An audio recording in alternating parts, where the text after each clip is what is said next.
நான் உங்க நாகராஜ். 40 வருஷங்களுக்கு முன்னாடி பேய் ஒன்னு பரிசலை கவிழ்த்து பயணம் சென்ற 6 பேர்ல 5 பேரை கொன்னுட்டதா எனக்கு தகவல் கிடைச்சது. தருமபுரி மாவட்டம் கொக்கராப்பள்ளம்ன்ற ஏரியால பேய் அடிச்சு அந்த பரிசல்ல இருந்த எல்லாரும் இறந்திருக்காங்க. பரிசல் தண்ணீரில் மூழ்கி 5 பேர் பலி. பேய் கவிழ்த்ததாக உயிர் தப்பியவர் வாக்குமூலம். 40 வருடங்களாக ஒரு கிராமத்தை துரத்தும் அமானுஷ்யம்.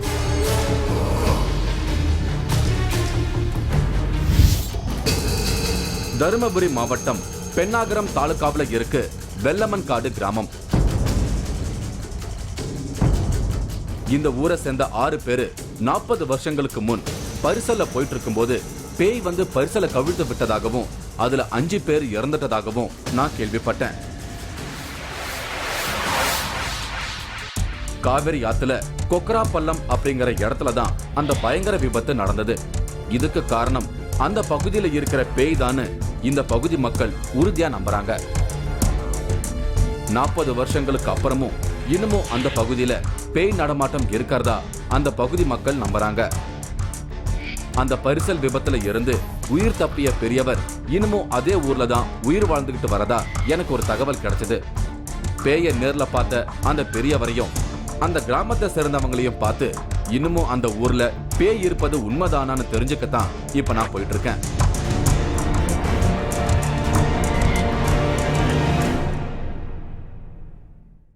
தருமபுரி மாவட்டம் பெண்ணகரம் தாலுக் வெள்ளமன்காடு கிராமத்துக்கு தான் இன்னைக்கு நம்ம வந்திருக்கோம். இங்க உள்ள மேட்டூர் நீர்த்தேக்கம் பகுதியில் இருக்க கொக்கராப்பள்ளம்ன்ற ஏரியால 40 வருஷத்துக்கு முன்னாடி பரிசல்ல போறவங்கள பேய் அடிச்சு அந்த பரிசல்ல இருந்த எல்லாரும் இறந்திருக்காங்க. அதுல ஒரே ஒருத்தர் கந்தன்றவர் மட்டும் தப்பிச்சு வந்திருக்காரு. அதுக்கப்புறம் இந்த கிராமத்துல இருந்து யாருமே அந்த கொக்கராப்பள்ளம்ன்ற பகுதிக்கு போறதுக்கு தடை செஞ்சிருக்காங்க.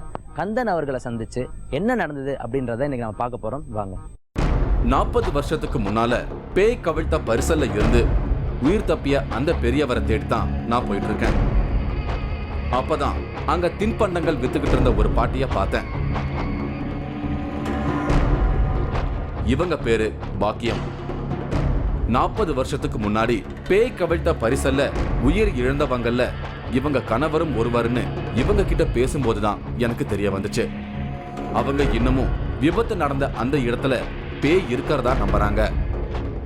இந்த இடத்துக்கு போய் பார்க்கலான்னு இருக்கோம். போலாமாமா? போனா உங்களையும் எப்படி போவாதீங்க. போய் பார்க்கலான்னு இருக்கோம். போய் பார்த்தீங்கன்னா பேய் அங்கே நிறைய பேய் கட்ட இடம்னு சொல்றாங்க. பேய் இடம் பேய் இருக்குன்றது உண்மையா? உண்மையான பேய் இருக்கு. நம்ம போய் பார்க்கலான்னு இருக்கோம். ஒன்றும் ஆபத்து ஏற்படாதுல்ல? ஆபத்து ஏற்படுங்க. பேய் இருக்கிற இடத்துக்கு போறீங்களா எப்படிங்க? நான் இப்போ அங்க பேய் இருக்கிறதா சொல்லப்படும் பகுதியான கொக்கராப்பள்ளத்துக்கு போகலாம்னு ஊர்ல விசாரிச்சேன்.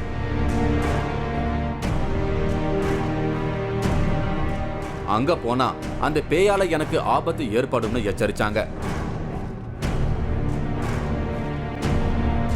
நான் அவங்க கிட்ட பேய் கவுத்த பரிசல்ல இருந்து உயிர் பிழைச்ச கந்தன்கிற பெரியவர் எங்க இருக்காருன்னு கேட்டேன். அந்த பெரியவர் விநாயகர் கோவில் பூசாரியா இருக்கார்தா எனக்கு தகவல் சொன்னாங்க. அங்க இருந்து அவரை பார்க்க கிளம்புனேன். அவர் கடவுள் அருளால தான் அந்த பேய்கிட்ட இருந்து தப்பிச்சதா இங்க இருக்கிறவங்க சொல்றாங்க. அன்னையில இருந்து அவர் கோயில்ல பூஜை செஞ்சு இங்க வர மக்களோட பிரச்சனைகளுக்கு அருள்வாக்கு சொல்லியும் வாழ்ந்துட்டு இருப்பதா சொன்னாங்க. நான் இப்போ அவர் இருக்கிற கோயிலை கண்டுபிடிச்சிட்டேன். கோயில்ல அவர் உட்கார்ந்துட்டு இருந்தாரு. நீண்ட சடாமுடியோட நரைத்த மீசை தாடியோட காவி உடையில பார்க்க சாமியார் போல இருந்தாரு. நான் அவர்கிட்ட 40 வருஷத்துக்கு முன்னால கொக்கராப்பள்ளத்துல பரிசல்ல போயிட்டு இருந்தப்போ பேய் வந்து பரிசலை கவிழ்த்த சம்பவத்தை பத்தி கேட்டேன். அந்த சம்பவத்தை அவர் சொல்லும் போது அவர் கண்ணுல பயம் வந்து போனதை என்னால கவனிக்க முடிஞ்சுது. சாயந்தரம் 5 மணிக்கு டெய்லி பொழுதுனையும் ஓட்டிவிட்டு சாயந்தரம் ஒரு 7-8 பேர் அதெல்லாம் 5-6 பேர் ஏற்றி படுக்கையில் திரும்பணும். கப்புன்னு வந்து கண்ணை கட்டின மாதிரி இருந்துச்சு. கண்ணை கம்பத்துக்குள்ள அந்த படத்தில் இண்டாண்டி புகஞ்சு கமரக்குள்ள எதுவுமே யாருக்குமே எதுவும் தெரியாமல் போயிடுச்சு. அப்போ முழுவி 3-4-5 பேர் செத்து விட்டாங்க. நான் ஒரு கட்டையை பிடிச்சி தப்பிச்சு வந்து கொஞ்சம் நேரம் கழித்து மேட்டில் போய் நிற்கல. அப்போ தான் இது என்னடா அப்படி ஆகி போயிடுச்சு அப்படின்னு நெஞ்சல் நினச்சிட்டு நான் தப்பிச்சது ஒரு ஆள். நீங்கள் மட்டும்தான் தப்பிச்சிங்க? தப்பிச்சது ஒரு ஆள். இறந்து போனீங்க 5 பேர். கூட வந்து எல்லாருமே இறந்துட்டாங்க. என்ன அது பேய் தான் வந்துச்சா? பேய் மாதிரி அட்டாட்டு வந்து அதை கட்டி அந்த பரிசலை கட்டி இப்படி கமுட்டக்களை என்ன தெரியல. அப்போ அந்த பள்ளத்தில் ஒரு ராட்சதி இருக்குதுன்னு பேசிக்கிட்டாங்க அந்த காலத்தில். அது தெய்வ சக்தியாக வந்துச்சு. அந்த ராட்சதி வந்து அதை கமிச்சு தெரியல. விபத்து நடந்த அந்த இடத்துக்கு என்ன அழைச்சிட்டு போக முடியுமான்னு அவர்கிட்ட நான் கேட்டேன். அவர் உடனே என்னால் அங்க வர முடியாதுன்னு மறுத்துட்டாரு. நான் ரொம்ப கேட்டுக்கிட்டதால வேணும்னா தூரமா இருந்து அந்த இடத்த காட்டுறேன்னு சம்மதிச்சாரு. இன்னமும் அந்த இடத்துல பேய் இருக்குன்றது நம்புறாங்களா ஊர் மக்கள்? நிறையா நம்புறாங்க. இப்போ நம்ம அந்த இடத்துக்கு போய் பார்க்கலாமா? நான் வரமாட்டேன், நீங்கள் போயிட்டு வாங்க. ஏன்? நாங்கள் அந்த காலத்துலேயே அதில் கொஞ்சம் பயந்து ஒடுங்கி தப்பிச்சு வந்தவன். இன்றைக்கி அதில் வர முடியுமா? நீங்களா வேணா போயிட்டு வாங்க, இடத்த காட்டுறேன். இப்போ நாங்கள் போனாலும் அந்த மாதிரி ஏதாவது பேய் அடிக்கும்னு சொல்கிறீங்க. நம்புறீங்க இன்னமும்? ஆமாம். போனால் நேராக பார்க்க முடியுமா பேயை? அது எப்படி சொல்ல முடியாது. அது உங்கள் ஒரு நாணத்துக்கு உங்களுக்கு நேராக வருமா வராதா எனக்கு தெரியாது. ஆனால் போனால் கண்டிப்பாக ஏதாவது ஒன்று பண்ணும், பிரச்சனை பண்ணும். இப்போ எங்கள் கூட வந்து காட்ட மாட்டீங்க அந்த இடத்த? வெளியே இருந்து காமிப்பீங்களா? இங்கேருந்து டோர்மாண்டு காமிப்பேன். பரிசலை கவுத்த பேய் இருக்கும் இடத்த பார்க்க அவர் கூட நான் போக ஆரம்பிச்சேன். பேய் இருக்கும் அந்த கொக்கரா பள்ளம்ங்கிற இடத்துக்கு இங்க இருந்து 4 கிலோமீட்டர் போகணும்னு சொன்னாரு. வர வழியெல்லாம் அந்த பேய பத்தியே பேசிக்கிட்டு வந்தாரு.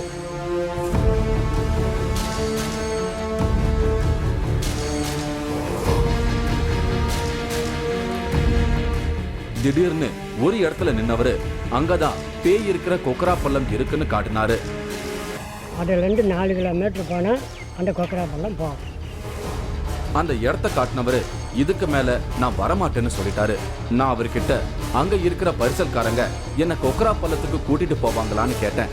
அதுக்கு அவர் கூட்டிட்டு போக மாட்டாங்க, வேணும்னா கேட்டு பாருங்க, தைரியம் இருக்கிறவங்க வேணா வரலாம் அப்படின்னு பதில் சொல்லிட்டு டக்குன்னு திரும்பி அவர் வேகமா ஊருக்கு போக ஆரம்பிச்சிட்டாரு.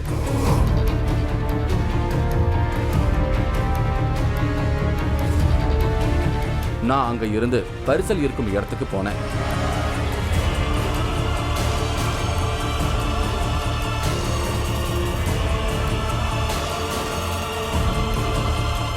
அங்க இருக்கிறவங்க கிட்ட கொக்கரா பள்ளத்துக்கு என்ன அழைச்சிட்டு போக முடியுமான்னு கேட்டதுக்கு அங்க பேய் இருக்கு, 40 வருஷமா நாங்க யாருமே போறதில்ல, அதனால அழைச்சிட்டு போக முடியாதுன்னு மறுத்துட்டாங்க. எனக்கு அது ரொம்ப ஏமாற்றம் ஆயிடுச்சு. நம்ம அந்த இடத்துக்கு போய் பார்க்கலாமா? எங்களை கூட்டு போக முடியுமா? அது எங்கே இப்போ போக முடியும்? 40 வரைக்கும் முந்தி போனது தான் இப்போலாம் யாரும் போகிறதில்ல. எதுனால? பயமா அது? பயம். பேய்க்கு அடிச்சு விடும்னா அங்கே யாரும் போகிறதில்ல. இப்போ நம்ம அந்த இடத்துக்கு போய் பார்க்கணுமே, நம்மளை கூட்டு போக முடியாத யாரும்? போக முடியாது.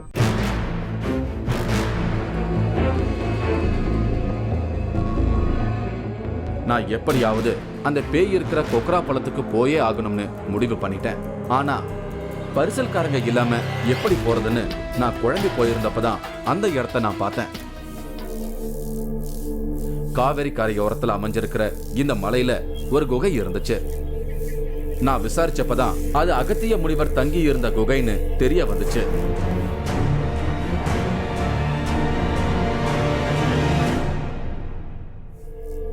அங்க பச்சைமுத்துங்கிறவரு அகத்திய முனிவரோட அருளால மக்களுக்கு அருள்வாக்கு சொல்லிக்கிட்டு இருக்காரு. இவங்க தலைமுறையா இந்த அகத்திய முனிவர் குகையில அவரை பூஜித்து அவர் கற்றிருக்கும் மந்திரங்கள் மூலமாகவும் வசியங்கள் மூலமாகவும் மக்களோட பிரச்சனைகளை தீர்த்து வச்சுக்கிட்டு இருக்கிறதா எனக்கு சொன்னாங்க. நான் அவர் மூலமா கொக்கரா பள்ளத்துக்கு போறதுக்கு உதவி கிடைக்குமான்னு பார்த்தேன். அவரு கொக்கரா பள்ளம்னு சொன்னதுமே அங்க இருக்கிற பேய பத்தி சொன்னாரு.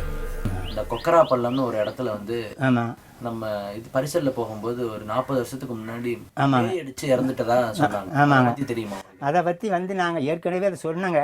இந்த மாதிரி அந்த இடத்துல ஒரு ஆவியாகப்பட்டது நீண்ட நாளாக அது சுழலாகி அந்த இடத்துல போனால் எந்த ஒரு பறைச்சல்களையும் சுழட்டி அந்த இடத்துல முழுக்கக்கூடிய சக்தி உண்டு. அது ஏற்கனவே எங்கள் பாட்னார் சொல்லியிருக்கிறாரு. அந்த இடத்துல எந்த ஒரு பறைச்சல் போனாலும் அந்த இடத்துல ஒரு சுழட்டி ஒரு காற்று மாதிரி அடித்தா அந்த இடத்துல முடியிடும்.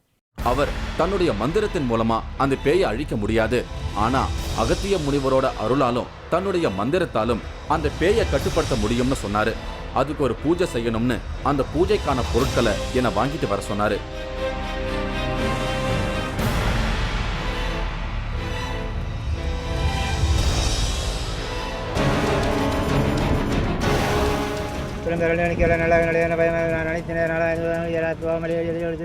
இப்போ அந்த கொக்கரா பள்ளத்துக்கே தைரியமா போயிடும். ஆமாம், இப்போ தாவிக்க போனால் எந்த ஒரு இடைஞ்சலும் வராது. இல்ல அந்த கொக்கரா பள்ளத்துக்கு போறதுக்கு முன்னாடியே கொஞ்ச தூரத்திலேயே நம்மளுக்கு வந்து பரிசல்லாம் சுத்தி ஏதாவது ஒரு ஆபத்து ஏறும் அதெல்லாம் எதுவுமே வராது.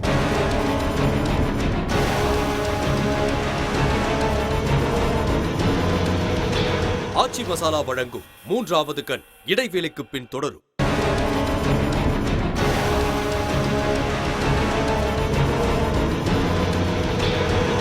ஆச்சி மசாலா வழங்கும் 3வது கண் தொடர்கிறது. இன்னைக்கு நான் தருமபுரி மாவட்டம் பென்னாகரம் தாலுகாவில் இருக்கிற வெள்ளமன்காடு கிராமத்துல இருக்கேன். இங்க 40 வருஷங்களுக்கு முன்னாடி ஒரு பரிசல் ஆத்துக்குள்ள கவிழ்ந்து விபத்துக்குள்ளாகி 5 பேர் இறந்து போயிருக்காங்க. அந்த பரிசலை கவிழ்த்தது பேய்தான்னு அதுல உயிர் தப்பியவர் சொல்றாரு. நான் இப்போ பச்சைமுத்து சொன்ன பூஜைக்கான பொருட்களை தான் வாங்கிட்டு போயிட்டு இருக்கேன்.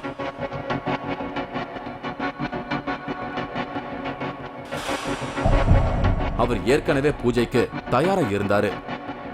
நான் இப்போ பூஜை பொருட்கள் எல்லாத்தையும் கொடுத்ததும் பேயை கட்டி போடுவதற்கான பூஜையை செய்ய ஆரம்பிச்சாரு.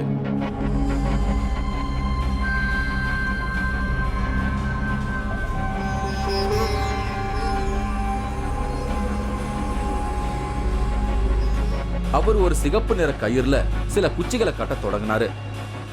நான் அது என்னதுன்னு கேட்டேன். அந்த குச்சிகள் எல்லாம் அகத்தியர் சொன்ன மூலிகை குச்சிகள்னும் அவைகளுக்கு பேயை கட்டுப்படுத்தக்கூடிய வல்லமை உண்டுன்னு சொன்னாரு.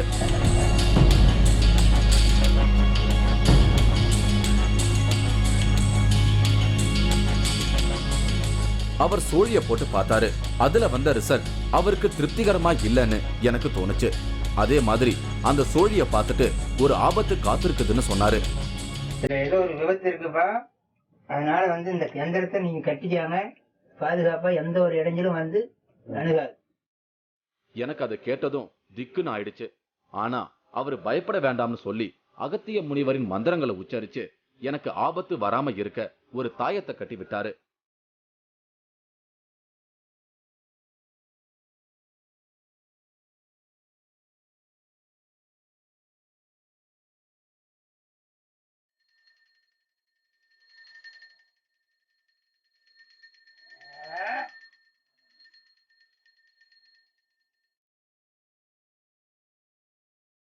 பூஜைகள் எல்லாம் முடிஞ்சது. அகத்தியர் சிலையோட கண்கள் விபூதியால மூடி இருந்தது. கடைசியா அந்த விபூதியை தொடச்சு விட்டுட்டு அகத்தியர் கண்களை திறந்து விட்டாரு.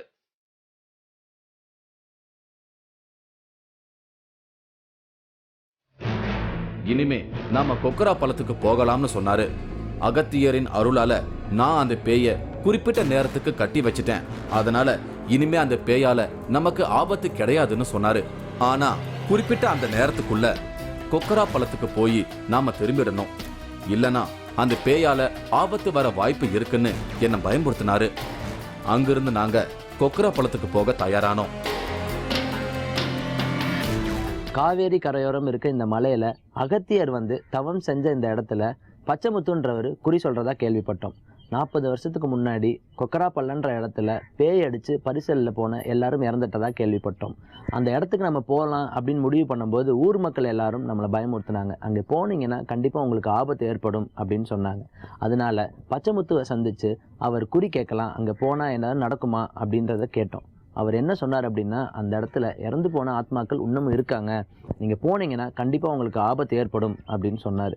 அந்த ஆத்மாக்களை அழிக்க முடியுமான்னு கேட்டதுக்கு, நிரந்தரமாக நம்மளால் அழிக்க முடியாது, ஆனால் மந்திரக்கட்டுகள் மூலமாக அதை கட்டி போடலாம், அதன் மூலமாக நம்மளுக்கு எந்த ஒரு ஆபத்தும் வராமல் தடுக்கலாம் அப்படின்னு சொல்லியிருந்தார்.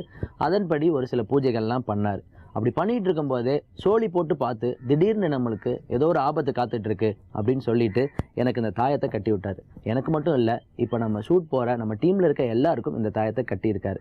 அவரோட தன்னம்பிக்கையின் மூலமாக, அவரோட நம்பிக்கையின் மூலமாக இப்போ நம்ம கொக்கரா பள்ளத்துக்கு போக போகிறோம். அங்கே போய் என்ன நடக்குதுன்றதை பார்க்கலாம். நடந்து வரும்போது அவர் வழியெல்லாம் அந்த பேயை பற்றி சொல்லி என்னை எச்சரிச்சுக்கிட்டே வந்தாரு.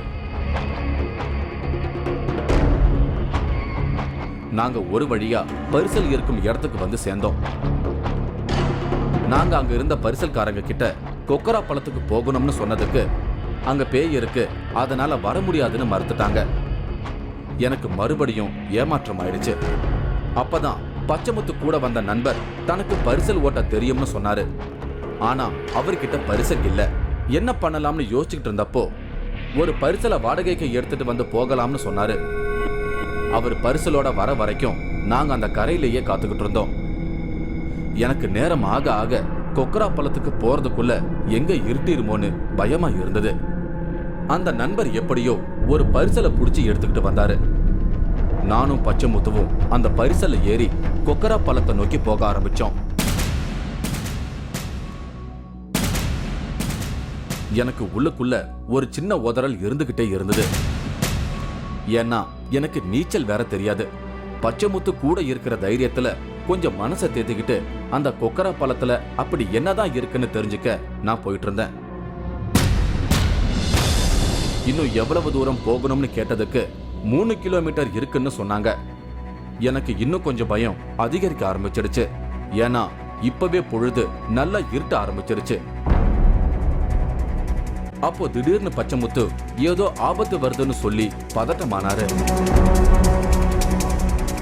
நாங்க போன பரிசலை நோக்கி என்னவோ ஒரு அமானுஷ்யம் நெருங்கி இருக்கு. அதை உணர்ந்துகிட்ட பச்சைமுத்து ஆபத்து வருதுன்னு என்ன எச்சரிச்சாரு. எனக்கு இப்ப உண்மையிலேயே தேவையில்லாம ரிஸ்க் எடுக்கிறோமோன்னு தோணுச்சு. ஆனா பச்சைமுத்து நான் இருக்கேன் பயப்படாதேன்னு சொல்லி எலுமிச்சம்பழத்தை எடுத்து அதை 2ஆ வெட்டி என்னோட தலையிலையும் பரிசல் ஓட்டுற நண்பர் தலையிலையும் சுத்தி அதை வீசினாரு.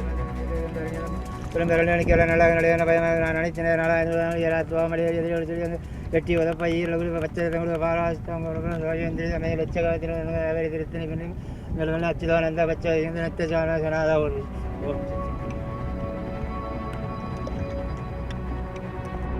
போலாம் எதுவுமே வராது. இன்னும் எந்த ஒரு இதாக இருந்தாலும் பயந்து வந்து நல்லா அந்த ஐத்தியருடைய அருளால் போய்கிட்டே இருக்கலாம். எந்த ஒரு பாதுகாப்பு போகலாம்.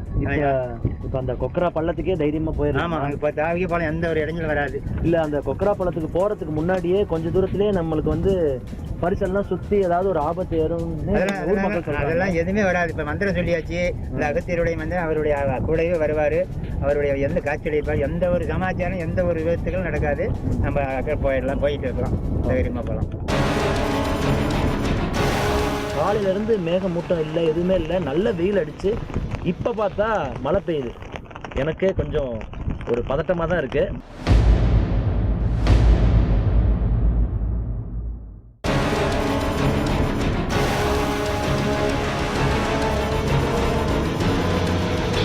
ஆச்சி மசாலா வழங்கும் 3வது கண் இடைவேளைக்கு பின் தொடரும்.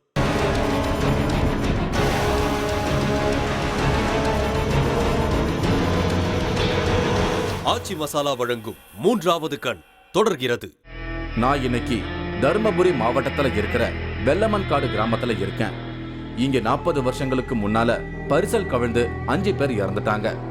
பேயால தான் அந்த விபத்து நடந்ததா நினைச்சு இன்னைய வரைக்கும் அந்த பகுதி மக்கள் அந்த இடத்துக்கே போகாம இருக்காங்க.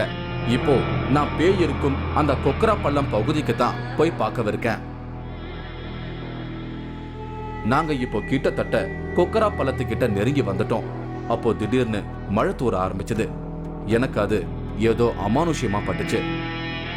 ஏன்னா காலையில இருந்து இப்ப வரைக்கும் மழை வருவதற்கான எந்த அறிகுறியும் இல்லாம இருந்தது. எனக்கு இப்போ ஹார்ட் பீட் ரொம்ப வேகமா அடிக்க ஆரம்பிச்சது. ஆனா பக்கத்துல பச்சைமுத்து இருந்ததாலையும் அவர் கொடுத்த தாயத்து கையில இருந்ததாலையும் ஆபத்து வராதுன்னு நம்பிக்கைய வர வச்சுக்கிட்டேன். அப்பதான் எனக்கு அந்த கொக்கரா பழத்தை காட்டினாங்க.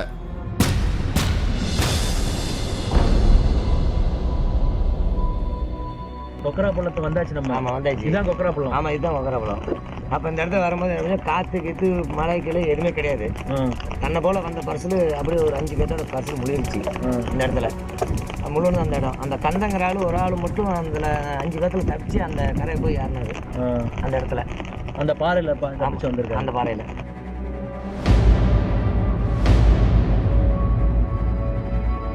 40 வருஷமாக இந்த கொக்கராப்பள்ளம்ன்ற இடத்துக்கு இந்த 18 பட்டி கிராமத்துலேருந்து யாருமே வரல. தடை செஞ்ச இந்த பகுதிக்கு இப்போ நம்ம பச்சைமுத்து அவரோட உதவியோட இப்போ இங்கே வந்திருக்கோம். காலையிலேருந்து மேகமூட்டம் இல்லை, எதுவுமே இல்லை, நல்ல வெயில் அடித்து இப்போ பார்த்தா மழை பெய்யுது. எனக்கே கொஞ்சம் ஒரு பதட்டமாக தான் இருக்குது. நம்ம பார்த்தாச்சு, இந்த இடத்துல தான் அந்த பரிசல் கவுந்து 6 பேரில் 5 பேர் இறந்துருக்காங்க. ஒருத்தர் அந்த கந்தன்றவர் மட்டும் அதோ அங்கே தெரிகிற அந்த பாறையில் பிடிச்சு தப்பிச்சு வந்திருக்காரு. குறிப்பிட்ட நேரத்துக்குள்ள கரையை போய் சேரணும்னு அங்கிருந்து வேகமா கரைக்கு திரும்ப ஆரம்பிச்சோம். எனக்கு பரிசல்ல வரும்போது பச்சைமுத்து திடீர்னு ஆபத்து வருதுன்னு சொன்னது. அதுக்கு அவர் எலுமிச்சம்பழத்தை வெட்டி பரிசலை சுத்தி போட்டு வந்த ஆபத்தை தடுத்தது. திடீர்னு கொக்கரா பள்ளத்தை நெருங்கும் போது மழை வந்தது. இது எல்லாம் நான் பேய நேர்ல பார்க்கலனாலும் அந்த அமானுஷத்தை என்னால ஃபீல் பண்ண முடிஞ்சது. இங்க மட்டும்தான் மழை வந்தது. அகத்தியர் தான் இப்படி மழையா வந்து எங்களுக்கு பாதுகாப்பு கொடுக்கறாரோன்னு எனக்கு தோணுச்சு. இங்க ஏதோ ஒரு அமானுஷத்தை என்னால உணர முடிஞ்சது. நாங்க பேய்க்கு போட்டு வச்சிருந்த நேரக்கட்டு முடியறதுக்கான நேரம் நெருங்கிட்டு இருந்தது. இனியும் ரிஸ்க் எடுக்க வேணாம்னு அங்க இருந்து நாங்க பரிசல கரைக்கு திரும்பிட்டோம். இது வரைக்கும் 40 வருஷங்களா இந்த பகுதி மக்களே போகாத இடம் இன்னைக்கு எப்படி இருக்கு அப்படிங்கறத எப்படியாவது பார்த்துடணும்னு நான் எடுத்த முயற்சி ஒரு வழியா நல்லபடியா முடிஞ்சிருக்கு. நாங்க கரைய வந்து சேர்ந்ததும் தான் என்னோட ஹார்ட் பீட் நார்மல் ஆச்சு.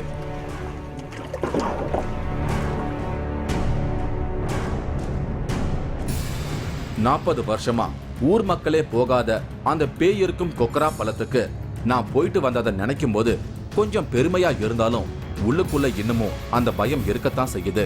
40 வருஷங்களா பேய் பயத்துல ஒரு இடத்துக்கே போகாம இருக்கிற கிராமம், இன்னமும் பேய பார்த்தவரின் நேரடி அனுபவம், இது எல்லாமே எனக்கு ஒரு வித்தியாசமான எக்ஸ்பீரியன்ஸா இருந்தது. இதே போல இன்னொரு வித்தியாசமான அனுபவத்தோட மறுபடியும் நான் உங்களை சந்திக்கிறேன். அதுவரை உங்களிடமிருந்து விடை பெறுகிறேன்.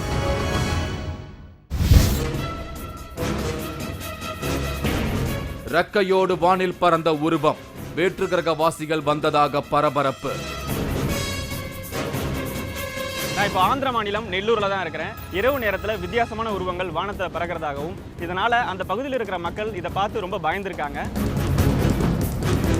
ஆந்திர கிராமத்திற்கு 3வது கண் நேரடி விசிட். அந்த 2 பறவைங்களும் ஆன ஆள் ரூபமே வெளிச்சம் மாத்திரம் பயங்கரமாக தெரியுது, மனுஷன் உருவம் அப்படியே நல்லா தெரிஞ்சுது. நீங்களும் இந்த திகில் பயணத்தில் கலந்து கொள்ள ஒரு வாய்ப்பு. 3வது கண் டிவி ஷோ என்ற Facebook பக்கத்தில் எங்களோடு இணைந்திடுங்கள். உங்களது அமானுஷ்ய அனுபவங்களை பதிவு செய்து இந்த நிகழ்ச்சியில் பங்கு பெறும் வாய்ப்பை பெறுங்கள்.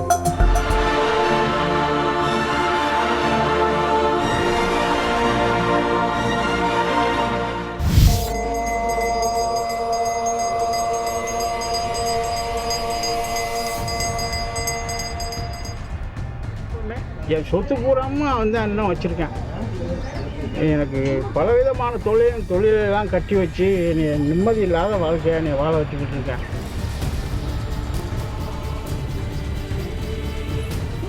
đừng nghe đừng nghe ra, tiếng nghe đừng nghe ra, tiếng nghe đừng nghe ra, tiếng nghe